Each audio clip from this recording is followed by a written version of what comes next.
ไก่ห้วยไข่มกหม้อใส่แป้งนัวเกลือหัวสิงไข่ตำหัวสิงไข่กระเทียมแล้วเพชรใบขี้หูดคนไข่ซีนให้ไข่ไก่กับเครื่องปรุงเข้ากัน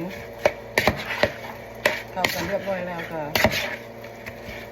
เอาใส่ในหม้อหุงเขาแล้วก็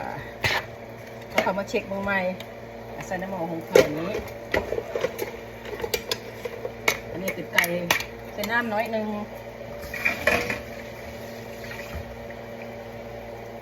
ใส่น้ำน้อยนึง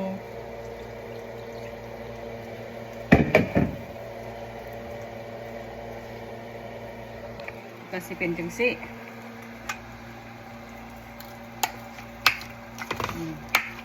จังสิแล้วก็อัดบีบคุก